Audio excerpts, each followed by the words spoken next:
बिस्मिल्लाहिर्रहमानिर्रहीम। अस्सलाम वालेकुम मोअज़्ज़ज़ सामीन और नाज़रीन। मैं नसीम इकबाल आपकी खिदमत में हाजिर हूँ। मेरे आज के वीलॉग का मौजू है बुढ़ापा खूबसूरत है, यानी old age is golden age. अपने वीलॉग का आगाज़ एक बहुत खूबसूरत शेर से कर रही हूँ। मैं आज भी भूला नहीं आदाब जवानी, मैं आज भी भूला नहीं आदाब जवानी, मैं आज भी औरों को नसीहत नहीं करता। नसीहत और मशवरे में फ़र्क होता है, बहुत बारीक सा फ़र्क है। नसीहत अक्सर किताबी बात होती है। नसीहत करते वक्त आप कोई अक्सर लॉजिक भी पेश नहीं करते, और सुनने वाले को भी आपकी नसीहत कोई बहुत अच्छी नहीं लगती। मगर मशवरा आपकी ज़िंदगी के तजुर्बात का निचोड़ होता है, और मशवरा आपके पास अल्लाह ताला की तरफ से एक अमानत होता है जो ज़िंदगी और तजर्बे की सूरत में आपको मिलता है। और जहाँ कोई आपसे मशवरा मांगे या आपको मुनासिब लगे, आप वो मशवरा ज़रूर दें। कोई उस पे अमल करता है या नहीं करता, इस बात को छोड़ दें। ये अल्लाह ताला की अमानत है जो आपको अगली जनरेशन्स को सौंपनी होती है। जो बात मैं करूँगी या जो मशवरे मैं दूँगी, उन पर अमल करते हुए आप भी अपने बुढ़ापे को गोल्डन एज बना सकते हैं। 25 से 45 साल तक की जो उम्र है, उसमें आप अक्सर सेहतमंद होते हैं, ज़्यादातर आप में स्टेमिना भी होता है, आप अपनी तालीम भी मुकम्मल कर चुके होते हैं। उसके साथ साथ आप शायद आपकी शादी भी हो गई हो, बच्चे भी हों, आप उनको स्कूल लेके जा रहे हों, अपने घर की जिम्मेदारियां पूरी कर रहे हों, अपने माँ बाप बहन भाइयों की जिम्मेदारियां निभा रहे हों, आप अपने वालदैन को भी शायद देख रहे होंगे, अपने दोस्त अहबाब को भी, अड़ोस पड़ोस को भी, आप सबका ख्याल रख रहे होते हैं। आप अपने आप को भूल जाते हैं। मेरी फिलॉसफी ये है कि मेक है व्हाइल द सन शाइन्स, यानी उम्र की इसी सुनहरे ब्रैकेट में आप अपने लिए भी, अपने बुढ़ापे के लिए भी सोचें। अपनी जहनी और जिस्मानी सेहत का ख्याल रखें, अपनी खुराक को कम, रेगुलर और बैलेंस्ड रखें, और किसी का इंतज़ार किए बगैर जब आपको भूख लगे आप खाना खा लें, इसमें कोई बुराई नहीं है। अपने मुस्तकबिल यानी बुढ़ापे को मद्देनज़र रखते हुए आप आज ही से सेविंग शुरू करें अपनी ज़ात के लिए। चाहे आप सिर्फ 100 रुपये रोज़ाना बचाएं, मगर आप ज़रूर बचाएं। अगर कोई बुज़ुर्ग आपके साथ रह रहा है और आप उसका ख्याल रखते हैं, तो आपके घर में जो भी बच्चा है उसे अपने साथ रखें, ताकि उसको भी प्रैक्टिकली ये मालूम हो कि बुज़ुर्गों की खिदमत या इज़्ज़त करने का क्या मतलब है।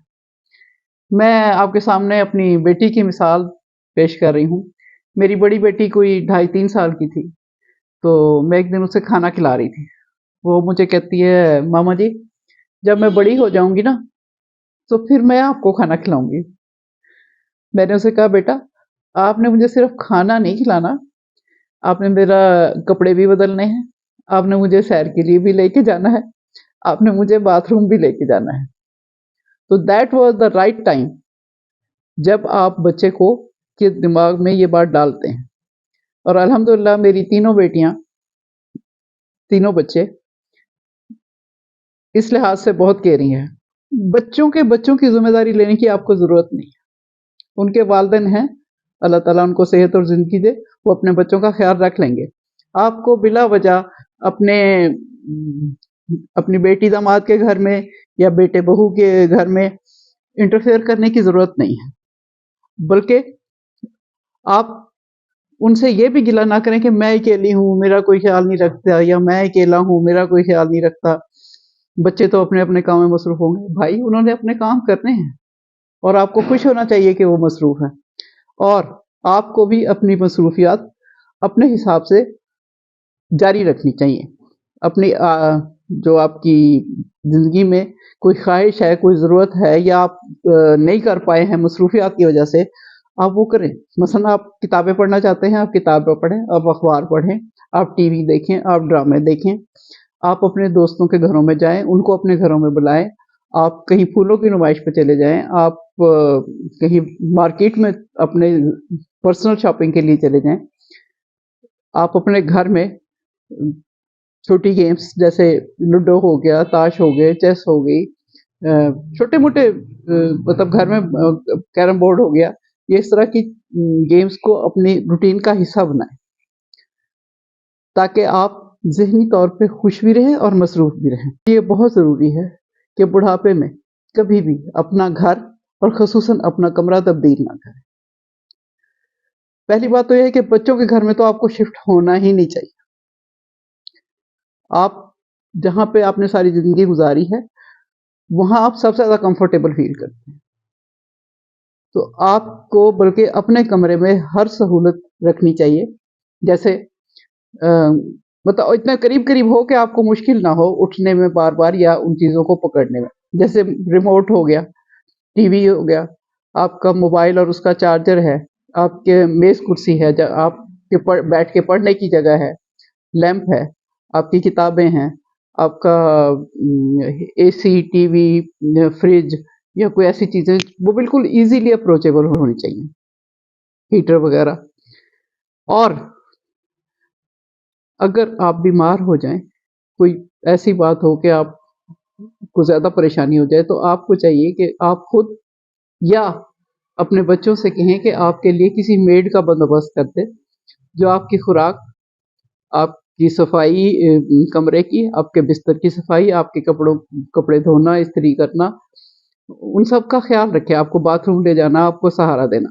آپ کو اپنے آرام، اپنے سکون، اپنی صحت، اپنی خوراک کا خیال رکھنا ہے، یہ اس وقت سب سے اہم ہے۔ اس وقت آپ کو کوئی ذمہ داری نہیں اٹھانی، اپنے مرنے سے لوگوں کو نہ ڈرائیں، لوگوں مینس اپنے بچوں کو، اپنی اولاد کو، اور نہ ہی خود خوف زدہ ہو۔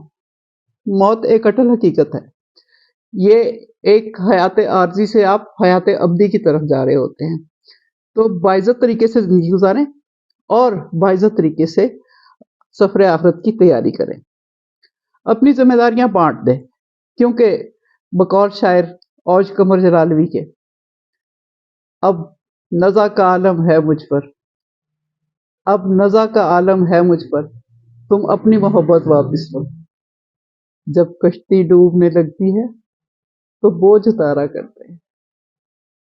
تو ذمہ داریاں ایک بوجھ ہے، آپ نے کوئی ذمہ داری لے لی، بس ہلکا پھلکا خوش باش رہیں۔ اور جہاں آپ سوچئے کہ آپ نے زندگی گزاری ہے، آپ کے کتنے تجربات ہیں، آپ مینٹلی کتنے میچور ہو گئے ہیں۔ ایک فلاسفر کا قول ہے کہ as you grow old your beauty gradually skips inward, آپ کی خوبصورتی آپ کے اندر کی طرف جاتی ہے، تو آپ کا چہرہ، آپ کی آنکھیں اس چیز کی غمازی کرتی ہیں۔ تو اور اگر اپنے تجربات سے آپ کسی کو فائدہ پہنچا سکتے ہیں تو اس سے آپ کو بہت زیادہ خوشی ملے گی، آپ یہ کبھی بھی کرنا نہ چھوڑیں۔ اس دعا کے ساتھ کہ اللہ تعالیٰ آپ کو صحت مند عمر دراز عطا فرمائے، نسیم اقبال ماجی کو اجازت دیجیے۔ اللہ حافظ، شکریہ۔